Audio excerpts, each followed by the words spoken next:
Good evening class. कैसे हैं सब लोग? आप, मेरी आवाज आ रही है?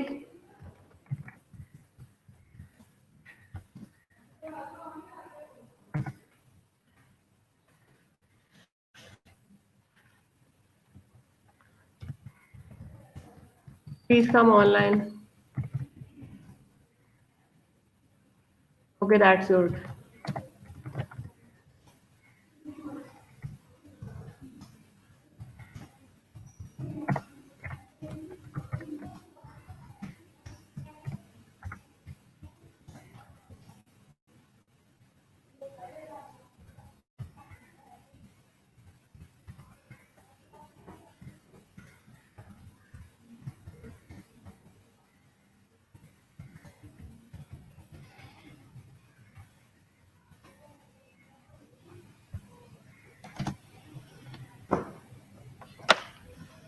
Good evening to everyone.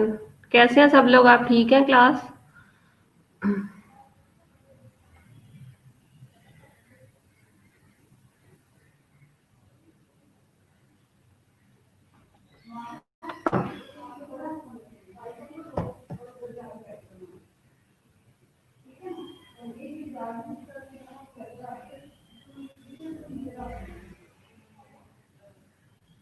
इस वहाँ लेक्चर नहीं अपलोड हुआ।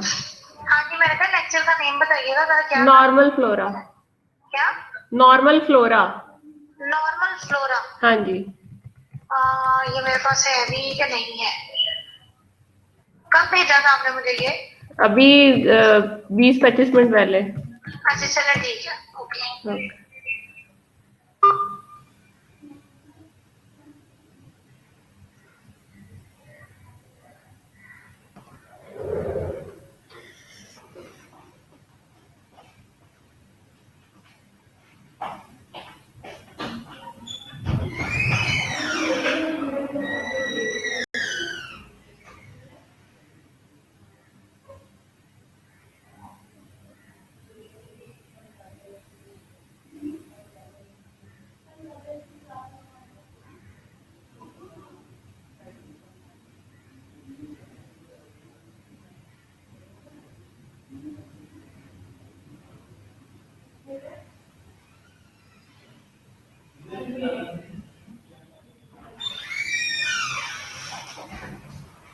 जी यहाँ पे बैठे नहीं, हमें फिर वो ना बाद में ज्यादा गर्मी लगती है।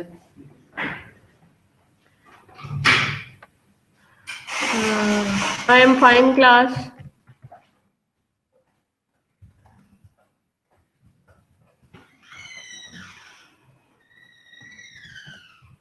All you are well. All you are well, class.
Okay class, आज हम बात करेंगे नॉर्मल फ्लोरा के बारे में। जैसे कि पहले भी हम लोगों ने थोड़ी सी बात की थी माइक्रोबायोलॉजी के अंदर।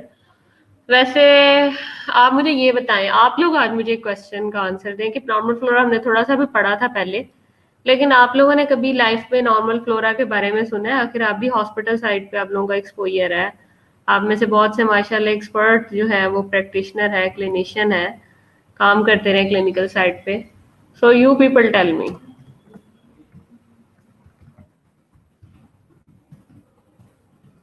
What is normal flora? अपना अपना आंसर मुझे जनरेट करें, जो आप जो भी जानते हैं इसके बारे में, थोड़ा बहुत अच्छा बुरा जो भी जानते हैं वो मुझे बताएं आप.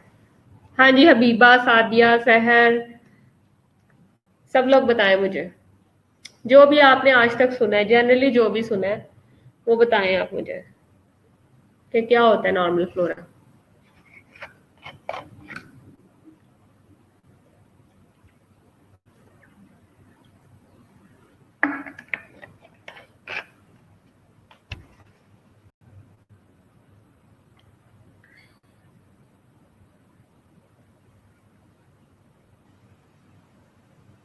कोई भी नहीं मेरी आवाज सुन रहा, किसी को भी मेरे क्वेश्चन की समझ नहीं आ रही? आज तक आपने लाइफ में कभी भी नहीं सुना है नॉर्मल फ्लोरा के बारे में? जो भी सुना है उल्टा पुल्टा टेढ़ा मेढ़ा वो आप मुझसे शेयर कर सकते हैं.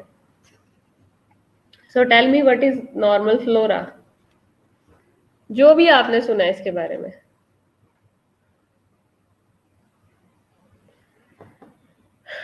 गुड, रोनाल्ड ने आंसर दिया है, वेरी नाइस, कि ये एक बेनिफिशियल होता है for us.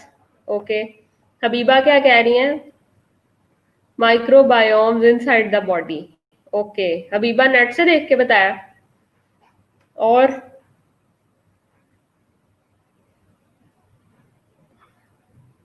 Okay Sadia, good. Sidra ने क्या किया? ओके गुड, शाबाश, helpful bacteria, very nice.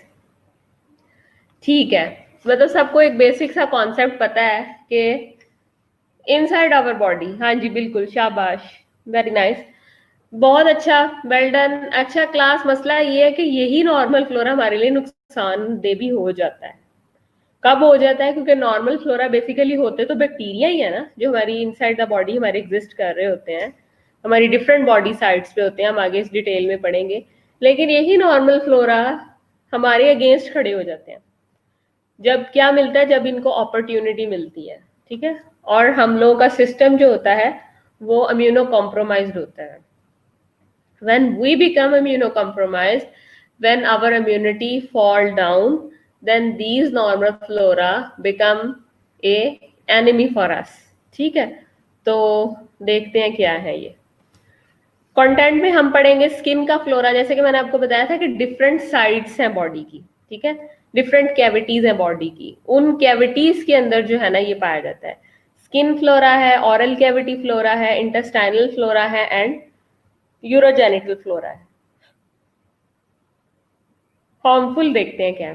Micro organism in perineal area enter the urinary tract causing infection in the internal urinary tract, can prevent infection by medical asepsis.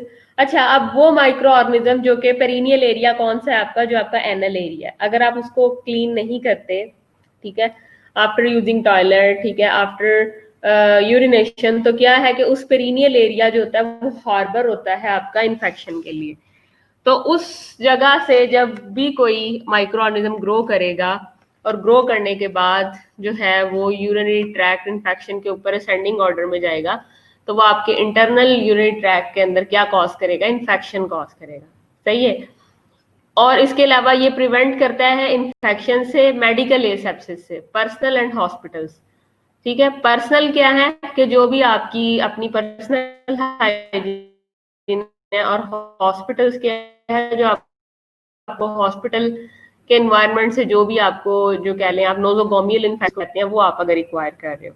ठीक है, तो personal and hospital environment should be clean from pathogens. ठीक है, जरूरी है, लाजमी है कि वो वाला आपका एरिया जो है वो क्लीन एंड पैथोजन फ्री होना चाहिए. सर्जिकल, ये तो था मेडिकल एसेप्सिस. सर्जिकल एसेप्सिस में क्या है? आपके थिएटर्स आ जाते हैं सारे के सारे. ठीक है, थिएटर्स में ओटी का सब एनवायरनमेंट आ जाता है, उसके इंस्ट्रूमेंट्स आ जाते हैं. ठीक है, दूसरे उसके बेडिंग आ जाते हैं, आपके ड्रिप सेट, इन्फ्यूजन सेट्स जो होते हैं, हर चीज उसके अंदर इन्वॉल्व होती है. तो instrument use should be included the surgical room. Okay, so what did you implement in the daily life? क्या करना चाहिए डेली लाइफ के अंदर आपको मेडिकल एसेप्सिस और सर्जिकल एसेप्सिस से महफूज रहने के लिए? चलें जी, वन बाय वन बताएं अपने अपने एरिया से related, what you people should do.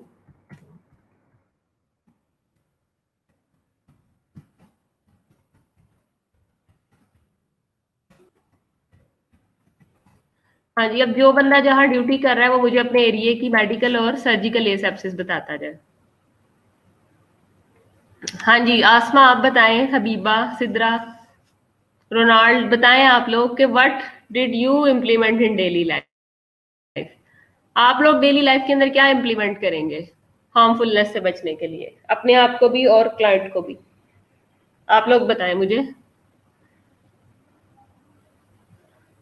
किसी को नहीं पता कि आप लोग क्या करेंगे, या कोई सुन ही नहीं रहा, या मुझे लग रहा है सारे एक एक दफा मैसेज करके सो जाते हैं फिर उठते हैं दोबारा? यार बताएं ना, this is very common question. आप लोग नर्सेज हैं, हॉस्पिटल एक्सपोजर है, तो मेडिकल एसेप्सिस और सर्जिकल एसेप्सिस को कंट्रोल करने के लिए आप लोग क्या करोगे? ओके गुड, शाबाश। सिद्रा ने अपने साइड से बता दिया कि हम हैंड हाइजीन को मेंटेन करेंगे। हैंड हाइजीन सिद्रा मेडिकल में आती है या सर्जिकल में आती है, ये बताइए। हैंड वॉशिंग जो है या हैंड हाइजीन, वो मेडिकल में आती है या सर्जिकल में आती है? ओके, स्टरलाइजेशन, स्टरलाइजेशन किस में आएगी, मेडिकल एसेप्सिस में या सर्जिकल एसेप्सिस में? पर्सनल हाइजीन, पर्सनल हाइजीन किस में आ रही है इफ्रा, मेडिकल में या सर्जिकल में? यार ये भी तो मेंशन करो ना, ये मेडिकल में आ रही है, सर्जिकल में आ रही है, बोथ में आ रही है, साथ बताओ। Okay, both in. आसमा ने बताया है कि जो आपकी मेडिकल हाइजीन है, हैंड वॉशिंग हाइजीन है, these are included both in surgical and medical. ठीक है, सिद्रा ने भी इन बोथ बताया। हाँ जी, स्टरलाइजेशन किस में आ रही है, वो भी बोथ में आ रही है। ठीक है, सो दोनों में हम लोगों का इसका जो है बड़ा इंपॉर्टेंट रोल है। ओके, स्किन फ्लोरा की बात करते हैं। अगर स्किन की बात की जाए तो थोड़ा सा हम स्किन के स्ट्रक्चर को रिकॉल कर लेते हैं। जैसे कि आप लोगों को पता है कि हमारी बॉडी का जो लार्जेस्ट ऑर्गन है वो कौन सा है, स्किन है। वो skin is the largest organ of the body. ये आप देख रहे हैं, ये हेयर शाफ्ट है जो कि बाहर की तरफ आती है, ये इसकी लेयर स्टार्ट हो जाती है, स्क्वेमोज एपिथेलियम है। ठीक है, उसके बाद स्वेट पोर्स है। स्वेट पोर्स क्या होते हैं, पसीने के पोर्स जो कि स्वेट प्रोड्यूस करता है, पसीना। ये मिलेनोसाइट्स है। मिलेनोसाइट्स क्या होते हैं, जो आपके स्किन को ब्लैक पिगमेंटेशन देते हैं। यही मिलेनिन जब ज्यादा, मिलेनिन के ज्यादा होने से आपका स्किन क्या पड़ जाता है, व्हाइटिश पड़ जाता है। और अगर यही मिलेनिन जो है वो आपकी बॉडी के अंदर ज्यादा हो जाता है तो ब्लैक हो जाता है, कम हो जाता है तो व्हाइटिश होती है स्किन। ओके, ये आपकी एपिडर्मिस है, ये डर्मिस है, और ये सबक्यूटेनियस है। अक्सर आप इंजेक्शन सबकट में लगाते हो, जैसे कि आपको याद हो डायबिटिक पेशेंट के अंदर। ये इसका कनेक्टिव टिश्यू है, और ये नीचे मसल शुरू हो गया।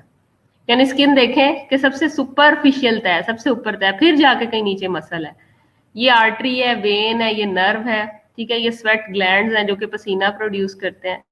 ये ऑयल प्रोड्यूसिंग ग्लैंड है, जिसे कि सेबेशियस ग्लैंड बोला जाता है। ठीक है, जो ग्लैंड्स पसीना प्रोड्यूस करते हैं उनको स्वेट ग्लैंड कहते हैं, और जो ग्लैंड्स आपके ऑयल प्रोड्यूस करते हैं उनको आप लोग सेबेशियस ग्लैंड्स बोलते हैं। ठीक है, और स्वेट ग्लैंड और सेबेशियस ग्लैंड्स ये दोनों कहाँ पे मौजूद होते हैं, ये दोनों के दोनों हमारी स्किन के अंदर मौजूद होते हैं।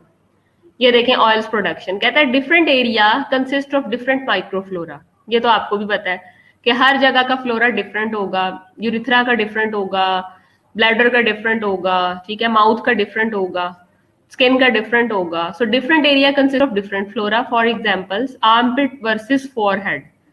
अब आर्मपिट क्या है आपका, सारों को पता है, आर्मपिट और वर्सेस फोरहेड। फोरहेड पे और तरह के हमारे पास ग्लैंड्स होंगे, आर्मपिट में और तरह के ग्लैंड होंगे। ठीक है, moisture area will support larger population. अब मॉइस्चर एरिया जो होता है वहां पे क्या है, वो ज्यादा सपोर्टिव होता है। ठीक है, क्यों, क्योंकि वो वहां पे लार्जर पॉपुलेशन ग्रो कर सकती है, मॉइस्चर मौजूद है, नमी मौजूद है, बैक्टीरिया को ग्रो करने के लिए आसानी है। ठीक है, उसके बाद कहता है nutrients from oils and sweats. और वो क्या लेता है, वो न्यूट्रिएंट लेता है, खुराक लेता है ऑयल से और स्वेट से, पसीने और ऑयल जो भी स्किन प्रोड्यूस कर रही है उससे। इसीलिए वहां पे पॉपुलेशन भी उनकी ज्यादा है। those normal flora might have capability to produce this that known as fatty acid providing an acidic condition of the particular area. ठीक है, कुछ नॉर्मल फ्लोरा के अंदर ये कैपेबिलिटी होती है कि वो एसिडिक फैटी एसिड प्रोवाइडिंग होते हैं, जो कि नॉन किए जाते हैं एज ए एसिडिक कंडीशन। ठीक है, एसिडिक कंडीशन के अंदर वो पर्टिकुलर एरिया के अंदर आपको क्या प्रोड्यूस करते हैं, फैटी एसिड्स प्रोड्यूस करते हैं, फैट्स प्रोड्यूस करते हैं। ओवरऑल आप देखें कि जब भी पसीना आपको किसी भी जगह पे आ रहा है तो वो चिकनाई की एक तय होती है, जब आप साफ करते हो तो चिकनी सी एक तय होती है। तो बेसिकली वो चिकनी क्यों होती है, वो चिकनी इसलिए होती है कि फैटी एसिड प्रोडक्शन उसके अंदर होती है। ठीक है, initiating host defence against infection in the first line stage. ठीक है, तो ये क्या करती है कि होस्ट डिफेंस के अंदर जो फर्स्ट लाइन स्टेज होती है इन्फेक्शन के अगेंस्ट, वो यही स्वेट और स्वीट ग्लैंड प्रोवाइड करते हैं of skin. But excess of oil production might resulting an odour of unpleasant smell to the body. आप लोगों ने देखा बाजुकात कुछ लोगों के आर्मपिट से, कुछ लोगों के पाँवों से बहुत बुरी किस्म की स्मेल आती है when they wear of their socks और शर्ट। ठीक है, तो उन लोगों को क्या है, under arm roll on, armpit roll on या दूसरी चीजें यूज करनी पड़ती हैं, स्पेशली इन समर सीजन। तो वो इसी वजह से होता है कि उन लोगों की जो आर्मपिट्स है, वहाँ के ग्लैंड्स हैं या उस एरिया के जो ग्लैंड हैं, वो इतना ज्यादा एक्सेस में ऑयल प्रोड्यूस करते हैं कि वो अनप्लेजेंट ऑर्डर कहते हैं बदबू को। ठीक है, अनप्लेजेंट स्मेल जो होती है उसको बोलते हैं। तो order of unpleasant smell to the body देते हैं। आपने देखा होगा अक्सर जिनकी जिरापाओं में से स्मेल आती है, जब ऑल ऑफ सडन वो जिरापें उतारते हैं या आर्मपिट में से बहुत बुरी किस्म की स्मेल आती है, तो दैट्स द रीजन। आगे आ जाता है स्वेटिंग। स्वेटिंग क्या है, पसीना। अच्छा, ये तो था आपका फर्स्ट लाइन डिफेंस जो ऑयल प्रोडक्शन है, जो कि कौन कर रहा है, सेबेशियस ग्लैंड। दूसरा आपके पास आ गई sweating. Besides oil the second line of the host defence in somewhat are salty. अब स्वेट प्रोड्यूस होना स्किन के अंदर से, वो second line of host defence है। ठीक है, however in opposite situation there are bacteria that able to live in the salty area such as staphylococcus species. अब कुछ ऐसे बैक्टीरिया भी हैं कि वो इतने ढीठ हैं कि उनको उनकी ग्रोथ के लिए नमक चाहिए होता है, और हमारा जो स्वेटिंग होती है, हमारा जो पसीना होता है, basically that is full of salt. ठीक है, तो अब ऐसी कंडीशंस के अंदर इन एरियाज जहाँ पे पसीना ज्यादा आ रहा है आपको, बाकी तो सारे के सारे बैक्टीरिया मर जाएंगे, लेकिन वो वाले बैक्टीरिया जो कि सपोर्ट करते हैं सॉल्टी कंडीशन को, वो सरवाइव करते रहेंगे। ठीक है, वो वहां पे मौजूद रहेंगे। जैसे कि उसने बात की है स्टेफिलोकोकस स्पीशीज की, ये बड़े ढीठ किस्म के बैक्टीरिया हैं, इनको इनके लिए सॉल्ट जो है वो फेवरेबल कंडीशन है। उसकी और बात कहता है majority of the skin flora, जैसे कि ग्राम पॉजिटिव है, इसे स्टेफिलोकोकस बोलते हैं, इसमें माइक्रोकोकस है एंड कोराइनी बैक्टीरियम है, ये भी दोनों बड़े ढीठ है। ठीक है, ये भी इसमें टेक पार्ट करते हैं। हेयर फॉलिकल इनहेबिटेंट्स, ठीक है, हेयर फॉलिकल के इनहेबिटेंट्स होते हैं, डिमोडेक्स फॉलिक्यूलरम बोलते हैं। ठीक है, ये खास किस्म की कह लें जुएं होती है ना, जैसे माइट्स, जुओ लाइक, लाइसिस लाइक, ये उसका कह लें कि इस कंडीशन के अंदर ये ग्रो करते हैं, क्योंकि हेयर फॉलिकल्स जो होते हैं इनका इनहेबिटेंट्स होते हैं। हेयर फॉलिकल के अंदर जाके ये लोग अपना घर बनाते हैं, जिसे कि माइट डिमोडेक्स फॉलिक्यूलरम बोलते हैं। ओके, पहले हमने बात की सेबेशियस ग्लैंड की, जो कि फर्स्ट लाइन डिफेंस था। फिर बात की स्वेट ग्लैंड की, जो कि सेकंड लाइन डिफेंस था। अब हम लोग बात कर रहे हैं स्किन शेडिंग की। कहता है third line defence is regarding the keratin degrading fungi. अब जो थर्ड लाइन डिफेंस है वो क्या है, वो रिगार्डिंग है केराटिन डिग्रेडिंग फंजाई, यानी कि केराटिन वो खास किस्म की प्रोटीन की लेयर है जो कि स्किन के ऊपर मौजूद होती है, और उसके डिग्रेड होने से क्या होती है, आपकी फंजाई जो होती है वो ग्रो करती है। It helps in rapid and continuous shedding of the skin cells replacing layer by layer. अक्सर आपने देखा होगा कि सर्दियों में आपकी उंगलियों के इनसाइड, हाथों के इनसाइड ना स्किन ऐसे उतर रही होती है, या बाहर वाली साइड से, या स्पेशली उंगलियों के अंदर वाली साइड से जो है ना, इंटरनल पाम के अंदर से स्किन जो होती है वो हाथों से उतर रही होती है, वाइट वाइट सा एरिया। तो वो क्या है, बेसिकली वो कॉन्टिन्यूअस शेडिंग है स्किन की। स्किन सेल्स नए वाले रिप्लेस हो रहे हैं पुराने वालों की जगह पे। ठीक है, तो that is called what, shedding of skin cells, replacing layer by layer, removing of skin cells together with group of might be on the skin, ठीक है। तो रिमूविंग ऑफ स्किन सेल्स, इकट्ठा इकट्ठा होके इनका जो है वो शेड होना, वो स्किन के ऊपर ऑलवेज मौजूद रहता है। और ये अमल वो कह रहा है कि वो इकट्ठे ही रहता है, शेडिंग भी साथ साथ हो रही होती है।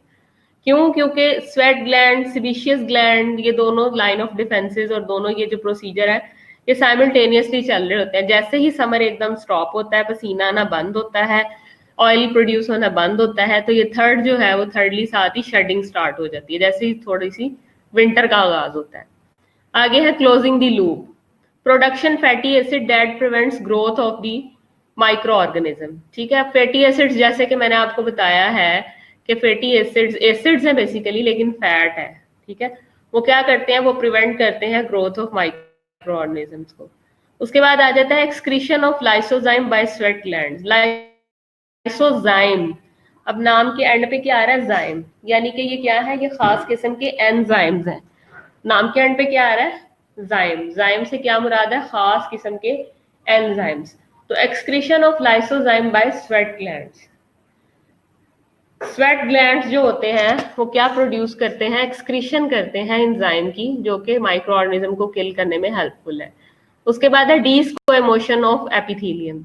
अब एक होती है स्क्वेमोस एपिथेलियम, एक होती है, मतलब एपिथेलियम जो होती है उसकी डीस, यानी कि स्क्वेमोस टिश्यू जो होता है ना, स्क्वेमस टिश्यू का नाम है। एपिथेलियल के ऊपर से स्क्वेमस की डीस्क्वेमेशन होना शुरू हो जाती है। डीस्क्वेमेशन होने का मतलब ये है कि उसमें कोई भी चीज इन्वॉल्व हो सकती है।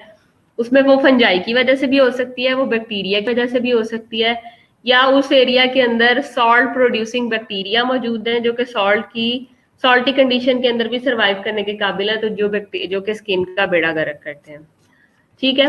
नॉर्मल फ्लोरा में आपके पास ग्राम पॉजिटिव जो ऑर्गेनिज्म है, जैसे कि हमने पढ़ा था बैक्टीरिया के अंदर के दो तरह के ग्रुप हैं, gram positive and gram negative, ऐसे ही हमने पढ़ा था ना।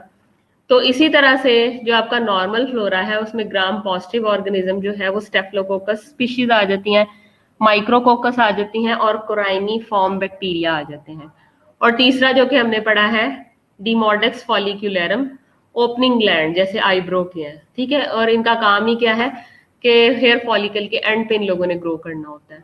सो डिमोडेक्स फॉलिक्यूलरम जो है ये आईब्रो वाले बाल जो है वहां पे ज्यादा इनकी ग्रोथ के चांसेस है। ओरल कैविटी फ्लोरा, आगे नेक्स्ट तो हमने स्किन की काफी बात कर ली, अब ओरल कैविटी की बात कर लेते हैं। ओरल कैविटी में जैसे कि इसकी एनाटमी मैंने थोड़ी सी आप लोगों को दिखाई है, anatomy of the oral cavity. ये नेजल सेप्टम है जो कि आपके नेजल और आपकी माउथ कैविटी को सेपरेट करता है।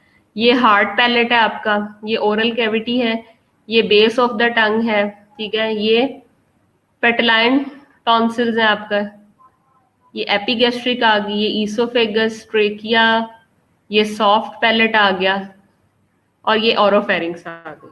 तो ये है आपकी, this is all about oral cavity. इसको गौर से देख लें अच्छी तरह से। Mouth, basically the first area expose to micro organism the more than people on earth, ठीक है। वो क्या है, वो आपका माउथ है। मतलब आपके मुंह, आप कंटिन्यूसली बोलते हो, आजकल तो मास्क पहना हुआ है, इतना हमारा एक्सपोजर नहीं है, लेकिन फिर भी जो फर्स्ट एरिया सबसे ज्यादा एक्सपोज है माइक्रो ऑर्गेनिज्म से वो आपका माउथ है, ठीक है। Effect the anatomy of the mouth, ठीक है। टीथ, टंग, इफेक्ट क्या चीज से हो सकती है, कौन कौन सी एनाटमी, क्यों?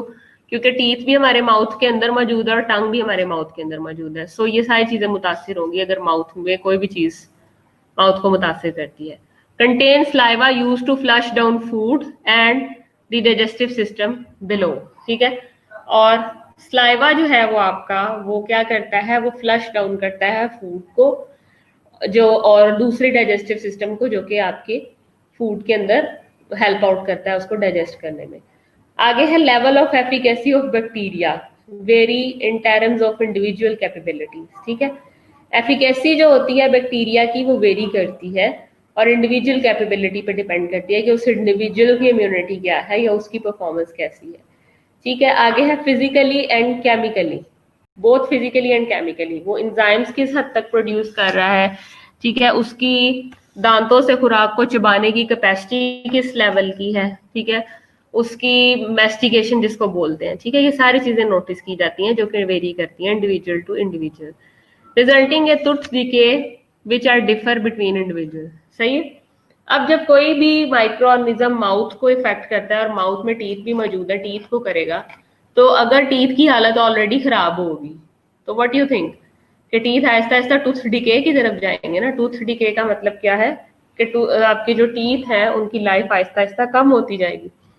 जब लाइफ आहिस्ता आहिस्ता कम होती जाएगी तो what does it mean, it means कि आपकी इम्यूनिटी कम थी, या माइक्रो ऑर्गेनिज्म ने आपके माउथ के अंदर आके जो इन्वेजन करना स्टार्ट की है, उस इन्वेजन की वजह से, आपकी इम्यूनिटी कम होने की वजह से, आपकी एजिंग प्रोसेस की वजह से, या वैसे आपके ऑलरेडी एज आपकी ठीक है, खराब हो रहे हैं, आप टूथ केयर नहीं कर रहे हो, तो इस कंडीशन में मजीद वो क्या हो जाएंगे, एट रिस्क हो जाएंगे।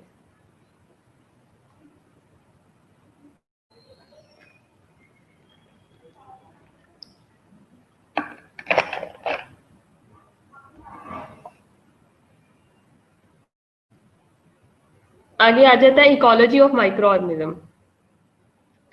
माइक्रो ऑर्गेनिज्म की इकोलॉजी क्या है? करंटली कहते हैं there are 400 species identified colonising the human mouth. 400 किस्म की डिफरेंट स्पीशीज हैं जो कि क्या है, जो कि कॉलोनी बना के रहती है ह्यूमन माउथ के अंदर। ये सिर्फ माउथ की बात हो रही है कि हमारे मुंह के अंदर ही 400 किस्म के बैक्टीरिया जो कि कॉलोनाइज फॉर्म के अंदर रहते हैं। There are lots more unknown micro organism that need to be discovered, और कई ऐसे हैं कि जिनको भी डिस्कवर करने की जरूरत है। So colonization of micro organism on the cell lining, जैसे कि चीक है, टंग है, पैलेट है, फ्लोर ऑफ द माउथ है, ठीक है, resulting bad breath, major effects on the tooth appearance, ठीक है। माइक्रो ऑर्गेनिज्म रिजाइड करते हैं हमारे इन एरियाज पे, जिसमें टंग है, पैलेट है, फ्लोर ऑफ द माउथ है, तो वो क्या है, जो सांस में से बुरी किस्म की स्मेल आती है, बैड ब्रीथ जो आती है, उसकी यही रीजन होती है। और यही वजह होती है कि डॉक्टर्स क्यों कहते हैं कि आप अपनी ओरल हेल्थ का ख्याल रखें, आप 2 टाइम टूथब्रश करें, माउथ फ्रेशनर यूज करें, माउथ वॉश यूज करें। क्यों? क्योंकि 400 टाइप्स के, तो वो कह रहे हैं कि कॉलोनी बना के रहने वाले बैक्टीरिया मौजूद है, और उनमें से बहुत ऐसे हैं जो कि अभी डिस्कवर ही नहीं हुए, ठीक है। तो इट्स अ हाइट। आगे आगे आपका इंटेस्टाइनल फ्लोरा। सबसे पहले आगे जीआई ट्रैक्ट। जीआई ट्रैक्ट कहता है in oesophagus no normal flora. Oesophagus जो कि बिल्कुल स्टमक के बाद है आपकी, उसके अंदर कोई नॉर्मल फ्लोरा नहीं है। इसके अंदर क्या है, pH of the stomach inhibit the colonisation. जैसे कि आपको पता है हमारा स्टमक जो है वो, उसमें कौन सा एसिड होता है, एचसीएल होता है। एचसीएल की ज्यादा प्रोडक्शन की वजह से ही हमें खुराक हजम नहीं होती, या कह लें कि हम एसिडिटी का शिकार रहते हैं। सही है। तो उसके लिए फिर हम डिफरेंट मेडिकेशन यूज करते हैं। सो एक ऐसा एरिया बॉडी के अंदर जिसके ऑलरेडी एसिड मौजूद है, वो मेरा नहीं ख्याल कि वो वहां पे माइक्रो ऑर्गेनिज्म को ग्रो करने देगा। सही है ना। हाँ, कुछ इस किस्म के माइक्रो ऑर्गेनिज्म जो जिनकी सेहत पे एसिड की वजह से भी असर नहीं हो रहा, ढीठ किस्म के, उनके बारे में कुछ कहा नहीं जा सकता। लेकिन ईसोफेगस इसलिए टारगेट नहीं होती क्योंकि स्टमक की पीएच जो है एसिडिक है, एसिड है उसमें, एचसीएल है, तो वो उसको वहां पे टिकने नहीं देते। So until the two-thirds of the small intestine rarely contain normal flora except lactobacilli and streptococci, जिसे ट्रांजिएंट माइक्रोब्स कहते हैं। ट्रांजिएंट क्या होते हैं? ट्रांजिएंट मतलब परमानेंट नहीं जो होते, ट्रांजिएंट माइक्रोब्स।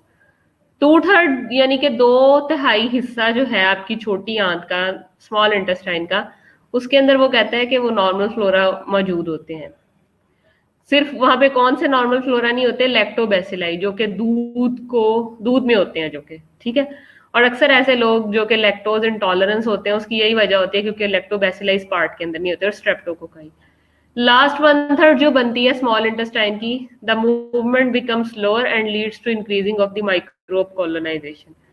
सही है। और बाकी की जो 1/3 बचती है, वहां पे क्योंकि मूवमेंट स्लो हो जाती है, और मूवमेंट के स्लो होने की वजह से क्या है कि वहां पे माइक्रोब्स की कोलोनाइजेशन या माइक्रोबियल ग्रोथ बढ़ जाती है। 1/3 ऑफ द स्मॉल इंटेस्टाइन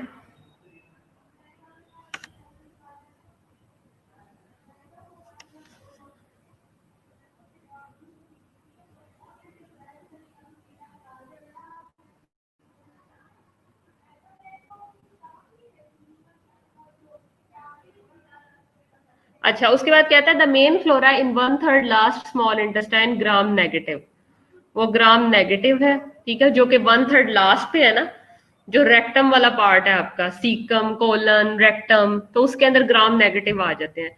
फिर facultative anaerobes such as enterobacteria, ठीक को बोलते हैं। उसके बाद फिर ऑब्लिगेट एनारोब्स आ जाते हैं, ठीक है, जिसे बैक्टीरियोसाइड एंड क्लॉस्ट्रीडियम बोलते हैं। यानी कि सारे के सारे वो वाले बैक्टीरिया हैं जो कि 1/3 वाले पार्ट के अंदर मौजूद है, और 1/3 वाले पार्ट के अंदर सारे के सारे ग्राम नेगेटिव है, ठीक है।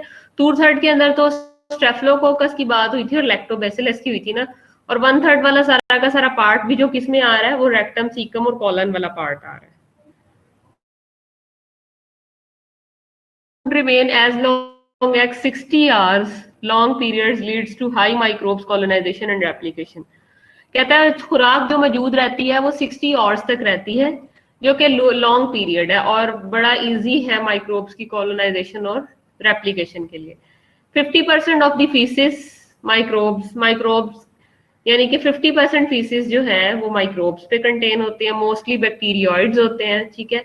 Eating foods of raw material derived from A intestine, ठीक है।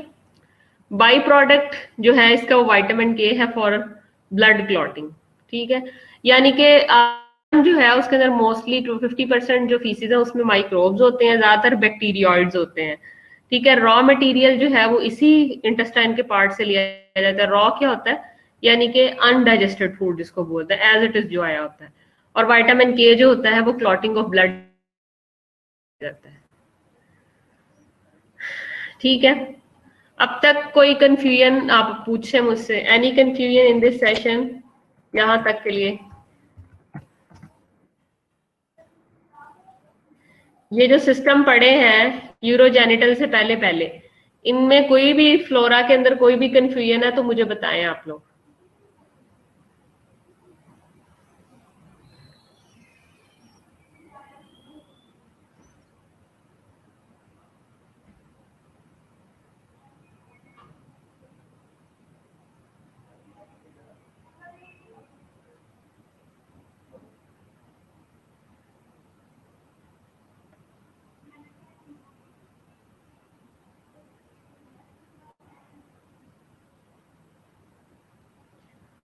और किसी को प्रॉब्लम है तो प्लीज बताएं।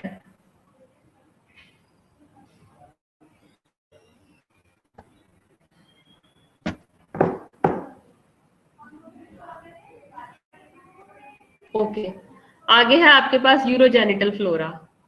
यूरोजेनिटल में जैसे कि नाम से ही जाहिर है कि यूरिथ्रा और जेनिटल एरिया इन्वॉल्व हो जाता है, ठीक है।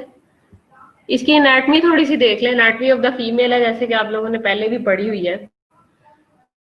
ये देखें, ये आपके पास क्या है, ओविडक्ट्स हैं, ये ओवरीज हैं, ये फिम्ब्रिया है, ठीक है, ये यूरिनरी ब्लैडर है, ये प्यूबिक बोन है, ठीक है, ये क्लाइटोरस है आपका, ये लेबिया माइनोरा है, ये लेबिया मेजोरा है, ये आपका एनस है, ये आपका वेजिना है, ठीक है।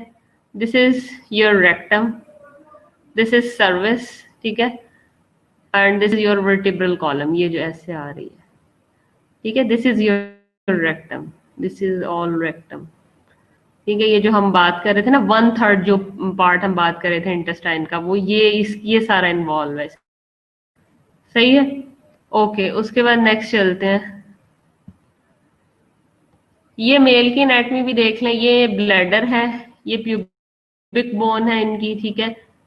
उसके बाद ये कॉर्पस कॉरिनियम है, ये पेनाइल ग्लैंड है, ये यूरिथ्रल ओपनिंग है, ठीक है। ये सिग्मोइड कॉलोन है, ये बेसिकली रेक्टम थी ना आपकी फीमेल के अंदर, ये सिग्मोइड कॉलोन कॉलोन, ठीक है, सीकम, रेक्टम, ये सारा का सारा 1/3 एरिया आ जाता है आपका किस चीज का, उसमें इंटेस्टाइनल एरिया के अंदर।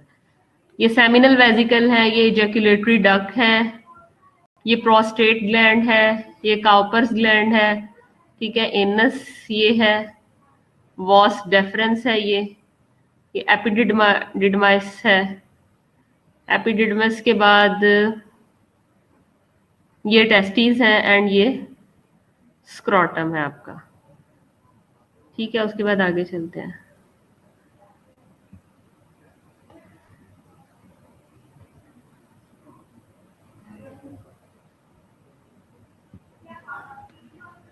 यूरोजेनिटल में देखिए कहता है all parts are sterile except urogenital opening, यानी कि सारा का सारा क्लीन है सिवाय यूरोजेनिटल ओपनिंग के। जारी बात है ओपनिंग से जब स्टीराइल यूरन ऊपर से आना है या स्टीराइल स्क्रीशन सीमन की या वेजाइना की आनी है, तो वो क्या है कि वो ओपनिंग से पहले पहले क्लीन है। जैसे ही वो आउटसाइड यूरिथ्रल ऑरिफिस है तो वो क्या है, डर्टी है वो।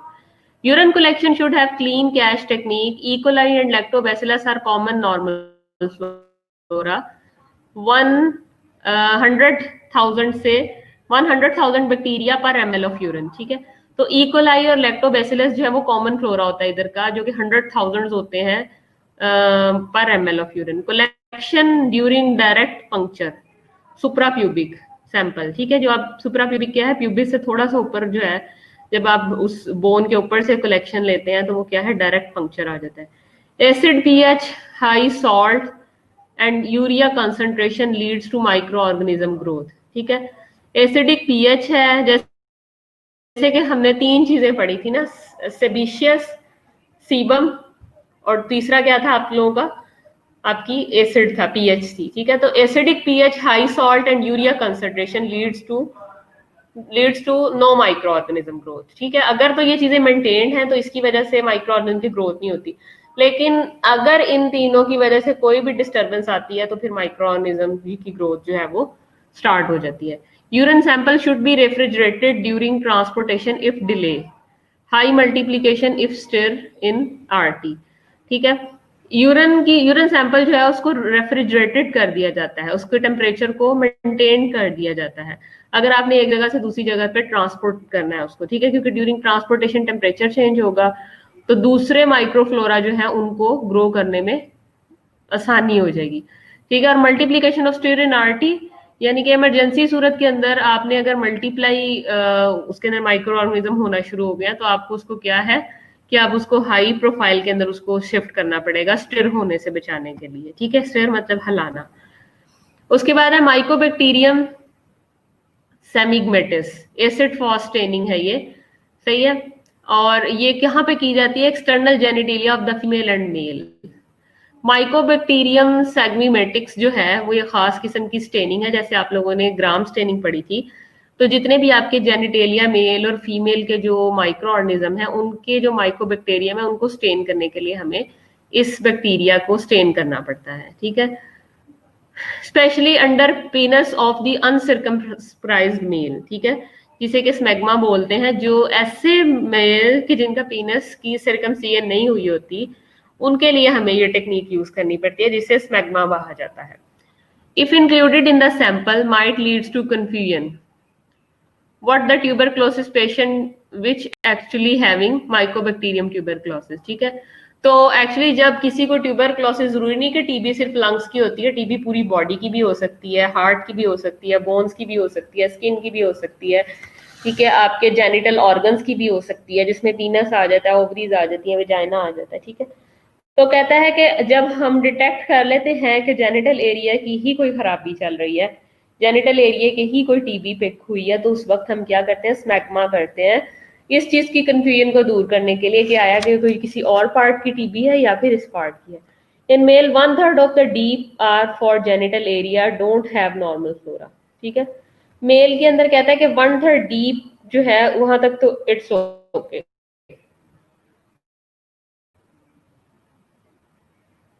ठीक है। लेकिन 1/3 से ऊपर ऊपर की बात कर रहे हैं।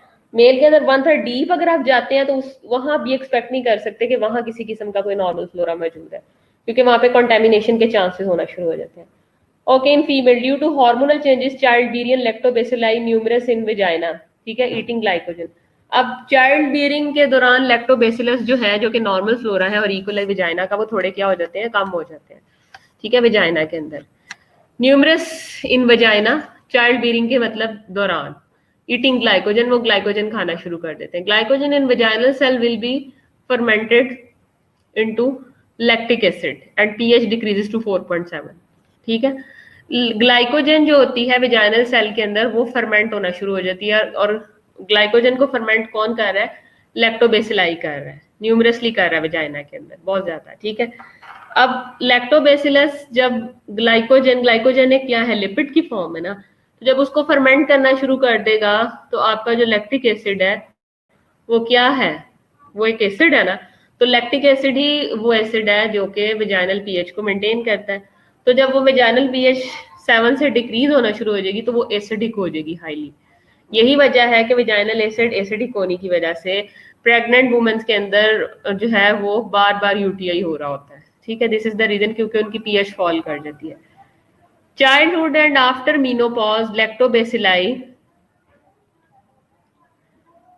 लैक्टोबैसिलाई बिकम्स शॉर्ट डाउन, वो शॉर्ट डाउन होना शुरू होता है, उसका शॉर्ट फॉल स्टार्ट हो जाता है लैक्टोबैसिलाई का।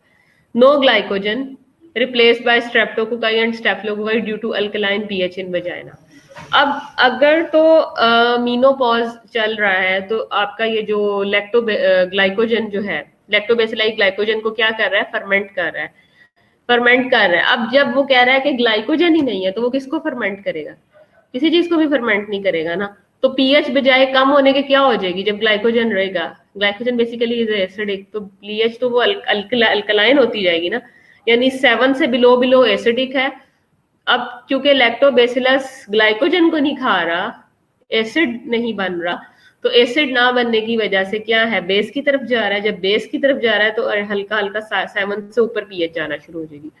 तो 7 से ऊपर पीएच जाने की वजह से क्या, ये बैक्टीरिया की ग्रोथ नहीं रहेगी। कौन कौन से बैक्टीरिया, आपके स्ट्रेप्टोकोकाई एंड स्टेफिलोकोकाई, जिसकी वजह से अल्कलाइन हो जाएगी वो सारी की सारी आपकी जो वेजाइना है, और वो भी आपके लिए फिर क्या है, प्रॉब्लमेटिक होगी, ड्राइनेस आ जाएगी, स्क्रीशन फॉल कर जाएंगी। तो that's the basic reason. So normal flora की अगर बात करें तो वो माइकोबैक्टीरियम स्मैग्मा है, ठीक है, लैक्टोबैसिलस है, ई कोलाई है, स्टेफिलोकोकस है एंड स्ट्रेप्टोकोकस है।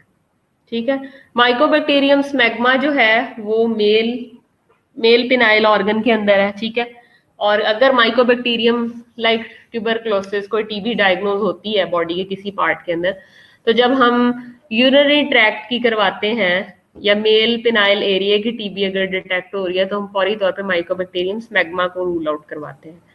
ठीक है, क्योंकि इसकी एबनॉर्मेलिटी की वजह से फिर ट्यूबरक्लोसिस काज होती है।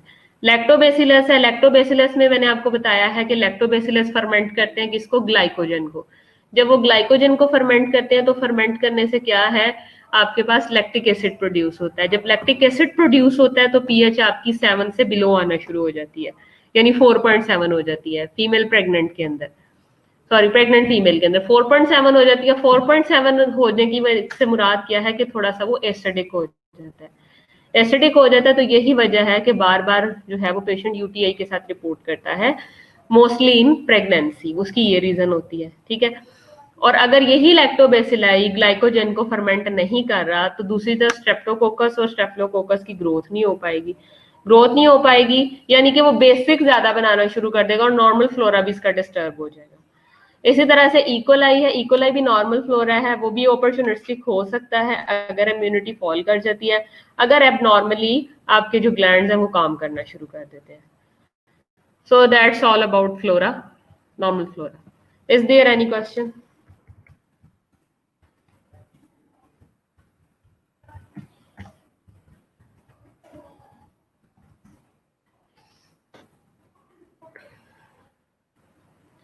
अब किसी को कोई सवाल है इससे रिलेटेड तो प्लीज पूछें, यू कैन आस्क प्लीज।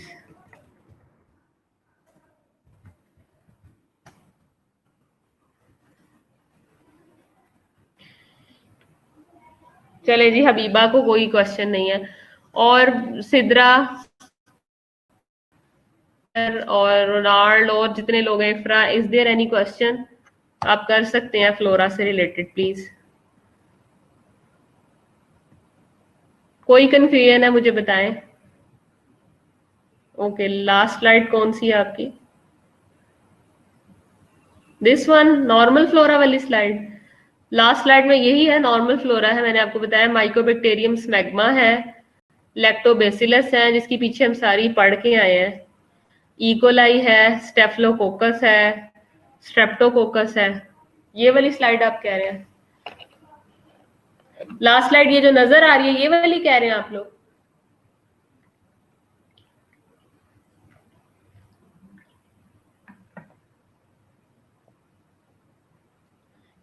तो सिर्फ नॉर्मल फ्लोरा के नाम है। अच्छा, फीमेल वाली, ओके।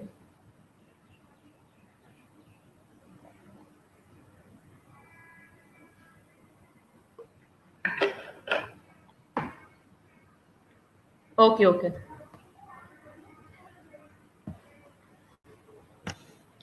फीमेल मैंने आपको बताया है कि फीमेल के अंदर हार्मोनल चेंजेस होती हैं, ठीक है, उनकी हार्मोनल चेंजेस आती हैं, ईस्ट्रोजन, प्रोजेस्टेरॉन, प्रोलैक्टिन, इन सब की वजह से, स्पेशली चाइल्ड बेयरिंग एज की वजह एज में, वंस दे गेट प्रेग्नेंट, ठीक है। तो ड्यूरिंग प्रेगनेंसी होता क्या है कि लैक्टोबैसिलस हमारा नॉर्मल फ्लोरा होता है वजाइना का, ठीक है, और इकोलाई भी। तो लैक्टोबैसिलाई क्या करता है, न्यूमरस होता है इन वजाइना के अंदर एंड ईटिंग ग्लाइकोजन, ठीक है, और वो ग्लाइकोजन को खा रहा होता है, यानी ग्लाइकोजन को कह लें कि न्यूट्रलाइज कर रहा होता है। बेसिकली लैक्टोबैसिलाई एक लैक्टिक एसिड, खास किस्म का एसिड प्रोड्यूस करता है जो कि ग्लाइकोजन को खाता है, और ग्लाइकोजन भी वहां पे मौजूद होता है। ग्लाइकोजन बेसिकली क्या है, बेसिकली ये लिपिड है जो कि वहां मौजूद होता है, लिपिड की एक फॉर्म है। अब ग्लाइकोजाइनल सेल विल बी फर्मेंटेड, ठीक है, बिकॉज ऑफ लैक्टिक एसिड। अब ये जो ग्लाइकोजन है, यानी ये जो लिपिड है, इसकी फर्मेंटेशन होती है। फर्मेंटेशन क्या मतलब है, टूटना फूटना, ठीक है। टूट फूट से मुराद क्या है, मतलब कि वो आप कह लें कि फटना, जैसे दूध की फर्मेंटेशन होती है ना, दूध से दही बनने का प्रोसेस। इसी तरह से जो ग्लाइकोजन होता है आपके वेजाइनल सेल के अंदर, वो फर्मेंट होना शुरू हो जाता है, ठीक है। और वो क्या बनाता है, वो लैक्टिक एसिड बनाता है। लैक्टिक एसिड की बनने की वजह से आपकी जो पीएच है वो डिक्रीज कर जाती है, क्योंकि एसिड बन रहा है ना, एसिड प्रोडक्शन हो रही है। अब नॉर्मल पीएच, जो न्यूट्रल पीएच होती है, वो 7 होती है, 7 स्टैंडर्ड है। अगर तो वैल्यू किसी भी जगह पे 7 से नीचे जाती है ना, तो हम कहते हैं कि ये एसिडिक की तरफ जा रहा है। और अगर वैल्यू 7 से ऊपर की तरफ जाती है तो हम कहते हैं कि इसकी पीएच, किसी भी चीज की पीएच जो है वो बेसिक हो रही है, ठीक है। अब लैक्टोबैसिलाई न्यूमरसली वजाइना के अंदर मौजूद है, और वो ग्लाइकोजन खा रहा है। इस ग्लाइकोजन के खाने की वजह से, या इस ग्लाइकोजन फर्मेंटेशन की वजह से वजाइनल सेल के अंदर लैक्टिक एसिड बन रहा है। लैक्टिक एसिड की बनने की वजह से पीएच जो है वो 4.7 हो रही है, यानी कि क्या हो रही है, तेजाबियत हो रही है आपकी वजाइना के अंदर। यही वजह है कि बार बार जो प्रेग्नेंट लेडीज होती हैं वो गायनाकोलॉजिस्ट के पास अक्सर आती हैं कि हमें हमें बार बार जो है वो यूरिन आ रहा है, यानी यूटीआई की शिकायत करती हैं वो, ठीक है। दैट्स द बेसिक रीजन और the normal reason in pregnant women during child bearing age, because of hormonal changes, ठीक है। आगे चाइल्डहुड एंड आफ्टर मीनोपॉज। अब चाइल्डहुड में भी, ठीक है, और मीनोपॉज में भी। मीनोपॉज में भी आपको पता है ईस्ट्रोजन, प्रोजेस्टेरॉन, ब्यूटी हार्मोन्स है, ये ऑल ऑफ सडन क्या करते हैं, कम हो जाते हैं ना जब मीनोपॉज होता है, जब आपका साइकिल ही नहीं रहता। बेसिकली जो आपकी फीमेल है उसकी ब्यूटी या उसकी यंगनेस या उसकी जवानी इन दो हार्मोन्स की वजह से है। ये प्रोजेस्टेरॉन और ईस्ट्रोजन ही को तो सारी गेम है। अगर प्रोजेस्टेरॉन ईस्ट्रोजन नहीं है तो मतलब औरत क्या है, मतलब ब्यूटी इज आउट, ठीक है। तो मीनोपॉज का क्या मतलब है, अबव 50 या अबव 60 वो लेडी जो है उसके अंदर ये ब्यूटी हार्मोन्स ही नहीं जब रहे, मीनोपॉज की तरफ जा रही है, ईस्ट्रोजन प्रोजेस्टेरॉन नहीं रहा, हार्मोनल चेंजेस आ रही हैं, तो इसकी वजह से भी क्या है कि लैक्टोबैसिलाई जो है वो फर्मेंट नहीं होता, ठीक है। जब वो फर्मेंट नहीं होता, कोई ग्लाइकोजन नहीं रहता। जब कोई ग्लाइकोजन नहीं रहता तो replacement by streptococci and staphylococci due to alkaline pH in वजह है। अब ना वो एसिडिक भी नहीं हुआ और मेंटेन भी नहीं हुआ, क्योंकि ग्लाइकोजन नहीं है ना। क्यों नहीं है ग्लाइकोजन, क्योंकि लैक्टोबैसिलाई उसको ग्लाइकोजन को क्या फर्मेंट नहीं कर पा रहे, और ग्लाइकोजन वैसे हार्मोनल चेंजेस की वजह से नहीं है। तो फिर किनको मौका मिलता है वहां पे अपनी सल्तनत जमाने का, वो मिलता है स्टेफिलोकोकाई एंड स्ट्रेप्टोकोकाई को। और जब स्टेफिलोकोकाई स्ट्रेप्टोकोकाई मिलते हैं तो न्यूट्रल पीएच नहीं रहती, 7 नहीं रहती ना, 4.7, वो अबव 7 चली जाती है। और अबव 7 में अगर 7.5 भी हो जाती है तो वो अल्कली होती है, अल्कलाइन होती है। 8 होती है तो कंफर्म अल्कलाइन होती है, इवन 7.5 पे हम अल्कलाइन इसको डिक्लेयर कर देते हैं। Now you got my point, every people please tell me.